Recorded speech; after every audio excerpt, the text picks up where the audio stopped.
कुछ दिनों पहले नारुतो का एक पैनल पूरे इंटरनेट पर काफ़ी वायरल कर रहा था, जिसमें हम देखते हैं नारुतो और ओबीटो के पीछे पहाड़ के ऊपर एक मिस्टीरियस पर्सन खड़ा हुआ। अगर रिसेंट में ब्रूटो के साथ जो कुछ भी हो चुका है उसको सामने रखें तो फैंस ये कह रहे हैं कि ये मिस्टीरियस पर्सन और कोई नहीं बल्कि अपना ब्रूटो है, और इधर ब्रूटो टाइम ट्रैवल करके पास्ट में आया हुआ। मुझे पता है कुछ लोग सोच रहे होंगे भाई तू क्या बात कर रहा है, ये ब्रूटो कहाँ से आ गया, ये तो साकुरा है। मुझे पता है फर्स्ट टाइम देखने से तो ऐसा ही लगता है ये तो साकुरा है, बट इस पैनल को थोड़ा डिटेल के साथ देखने के बाद मुझे लगता है ये साकुरा नहीं है। क्योंकि अगर ब्रूटो के साथ रिसेंट चैप्टर में जो कुछ भी हो गया उसको अगर सामने रख कर देखो तो यहाँ पर जो कुछ भी मेंशन किया गया है ये सब ब्रूटो की तरफ इशारा कर रहा है, क्योंकि ओबीटो इधर वही बातें कर रहा है जो एक्चुअली में रिसेंट चैप्टर में ब्रूटो के साथ हो चुका है। जैसा कि ब्रूटो के पास का कोई दोस्त नहीं है, ना उसके पास की फैमिली है, उसको हर कोई हेट कर रहा है सिवाय सास के, सारादा और सुमिरे को छोड़कर, और ना चाहते हुए भी ब्रूटो को उनसे दूर जाना पड़ रहा है। अगर ये सच में ब्रूटो निकला है तो ये किशिमोटो सेंसेई की तरफ से अब तक की सबसे बड़ी फोरशैडोइंग होगी। सेम इसी तरह किशिमोटो सेंसेई ने उत्सुकी के साथ फोरशैडोइंग की थी। तुम्हें याद होगा एनिमे में जब कागुया बात करती है कि वो 3 उत्सुकी समुद्र जरूर लेने आएंगे, क्योंकि कागुया एक्चुअली में मोमोशिकी की स्लेव ही है और मोमोशिकी उसको लेने के लिए आएगा।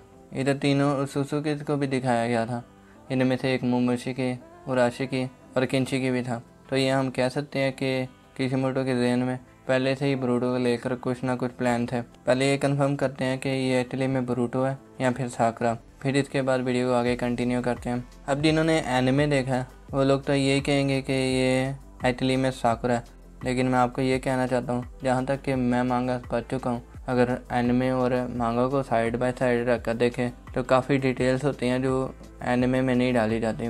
दोनों में हमेशा डिफरेंस ज़रूर आता है, चाहे वो डायलॉग को लेकर ही क्यों ना हो। चलो एक बार मान लेते हैं कि एनिमेटर्स को पता होगा ये कौन है, बट मेरा नहीं ख्याल है इतनी बड़ी डिटेल को ये लोग एनिमे में एनिमेट करेंगे। बिकॉज अगर एनिमे में इसको एनिमेट कर दिया जाए तो ये मिस्टीरियस नहीं रहेगा, इतना तो हर किसी को पता चलेगा ये एक्चुअली में कौन है। शायद एनिमेटर्स को कहा गया हो कि इस डिटेल को एनिमे में एनिमेट ना किया जाए। चलो इस पैनल और एनिमे में जो सीन है इन दोनों को साइड बाय साइड रख कर देखते हैं। एनिमे में जब ओबीटो की डेथ होने के बाद एक सीन दिखाया जाता है जिसमें साकुरा पहाड़ के ऊपर बैठी हुई थी और साकुरा नारुतो और ओबीटो को देख रही थी। इसे ऐसा ही लगता है कि ये साकुरा है, बट इसको डिटेल में देखते हैं।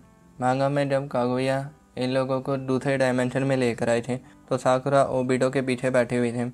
आगे हम देखते हैं काकाशी और ओबीटो कागुया की तरफ भाग रहे हैं, और इस एंगल से देखें तो ये मिस्टीरियस फिगर इस साइड पे है और ये फिगर खड़ा हुआ है ना कि बैठा हुआ है।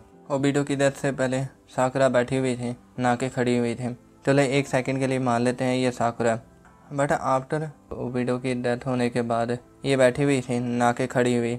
और इन तीनों सीन को साइड बाय साइड रख कर देखें तो हर जगह पर साकुरा बैठी हुई है, और ये जो पैनल है और इस पैनल में मिस्टीरियस पर्सन खड़ा हुआ है ना कि बैठा हुआ है, और इसे ये कन्फर्म होता है ये मिस्टीरियस पर्सन साकुरा नहीं है बल्कि ब्रूटो है। अब तो ये कन्फर्म हो गया ये ब्रूटो है। चलो अब बात करते हैं कि ब्रूटो टाइम ट्रैवल कैसे कर सकता है। जैसा कि तुम्हें पता है हर एक उत्सुकी की अपनी अपनी एबिलिटीज़ होती है। किसी के पास अब्जॉर्प्शन की एबिलिटीज़ है, किसी के पास अलग डायमेंशन में जाने की एबिलिटीज़ है, और किसी के पास दूसरों का चक्रा स्टील करने की एबिलिटीज़ है, लाइक उराशिकी।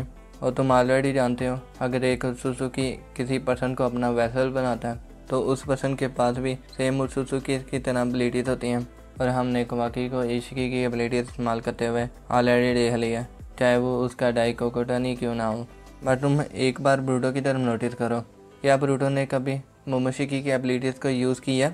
और जब भी मोमोशिकी ब्रूटो की बॉडी को टेक ओवर करता है तो वो ज़्यादातर राशिंगन यूज़ करता है। तो राशिंगन मोमोशिकी की एबिलिटी में कहाँ आ गया? तो इससे ही हम ये जूम कर सकते हैं कि मोमोशिकी ने अपनी एबिलिटीज़ को यूज़ नहीं किया, और ना हमें पता है कि मोमोशिकी की एक्चुअल में एबिलिटीज़ कहाँ हैं। तो इसी वजह से मुझे ये लगता है मोमोशिकी के पास एक्चुअल में टाइम से रिलेटेड एबिलिटीज़ हैं, लाइक वो टाइम को कंट्रोल कर सकता है और पास्ट और फ्यूचर में भी देख सकता है। क्योंकि तुम देखो जब मोमोशिकी ब्रूटो से बात करने आता है तो आसपास जितनी भी चीज़ें हैं उन सब का टाइम रुक जाता है, और हम ब्रूटो की प्रोफेसी को कैसे भूल सकते हैं जब मोमोशिकी ने प्रेडिक्ट किए थे, वो भी एक्चुअल में टाइम से ही तो रिलेटेड है।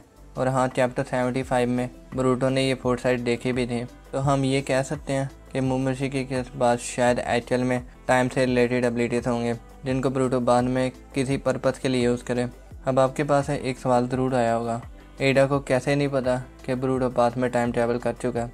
याद करो, हमें बताया गया है एडा उन चीज़ों को दे सकती है जब से वो पैदा हुई है, और इस वक्त एडा की एज 16 ईयर्स है और शायद ब्रूटो इस वक्त 14 ईयर्स का, और ये पैनल 17-18 ईयर्स पहले का होगा, जिसकी वजह से शायद एडा को ना पता हो।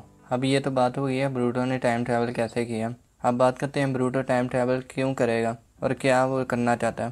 पहली थ्योरी ये है, ब्रूटो पास में कागुया से कुछ आंसर्स लेने के लिए आया होगा। हमें पता है कागुया मोमोशिकी की स्लेव रह चुकी है। शायद ब्रूटो कागुया से दूसरे उत्सुकी के बारे में जानना चाहता होगा, और शायद एक रीज़न ओमनीपोटेंस भी निकल सकता है जिसकी वजह से वो पास में आया होगा। देखो, हमें ऑलरेडी पता है हर कोई एडा के स्पेल से अफेक्टेड हो चुका है, तो ये तो हमेशा रहने वाला नहीं है कि हर कोई अब ब्रूटो को भूल जाए। तो शायद इसको ठीक करने के लिए ब्रूटो पास में आया होगा, क्योंकि मुझे लगता है कागुया को ओमनीपोटेंस के बारे में पता होगा, क्योंकि ओमनीपोटेंस से रिलेटेड किशिमोटो सेंसेई हमें पहले ही फोरशैडो करवा चुके हैं। हाँ, तुमने सही सुना, ओमनीपोटेंस पहले ही फोरशैडो हो चुका था। याद करो, कागुया जब सबसे पहले अर्थ पे आई थी तो उस वक्त जब टेंजी के गार्ड्स ने कागुया पर अटैक किया था, तो इधर नोटिस करना कागुया ने इधर ओमनीपोटेंस यूज़ किया, जिसकी वजह से गार्ड्स कागुया को भूल चुके थे और लॉर्ड टेंजी कागुया के प्यार में आ गया था। ओमनीपोटेंस वाली बात आगे जाके तब भी कन्फर्म होती है जब लॉर्ड टेंजी खुद कहता है उसे उस वक्त का सीन याद नहीं है जब वो पहली बार कागुया से मिला था। तो मेरे ख्याल से यही रीज़न हो सकता है जिसकी वजह से ब्रूटो कागुया से हेल्प लेने के लिए आया हो, या फिर कुछ और भी हो सकता है। आगे दूसरी थ्योरी पर आते हैं। दूसरी थ्योरी के अकॉर्डिंग ब्रूटो का टाइम ट्रैवल करना असल में उत्सुकी शिबाई का प्लॉट है। मतलब उत्सुकी शिबाई ने ब्रूटो को अपने मकसद के लिए टाइम ट्रैवल करवाया, क्योंकि आजकल ये थ्योरी भी बन रही है मोमोशिकी असल में उत्सुकी शिबाई है, और उत्सुकी शिबाई समहाउ ब्रूटो की बॉडी को टेक ओवर करना चाहता है ताकि वो दोबारा रिवाइव हो सके। इस टॉपिक पर फिर कभी बात करेंगे।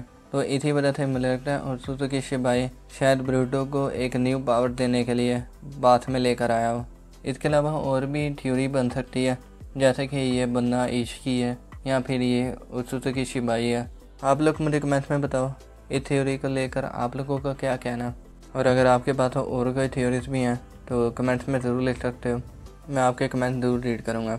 अब वीडियो का यहीं पर ख़त्म करते हैं। अगर आपको थोड़ी सी भी वीडियो अच्छी लगी है तो सब्सक्राइब कर सकते हो, और अगर नहीं तो फिर भी सब्सक्राइब कर सकते हो। अब मैं आपसे मिलूँगा अगली वीडियो में, तब तक के लिए टेक केयर, बाय बाय।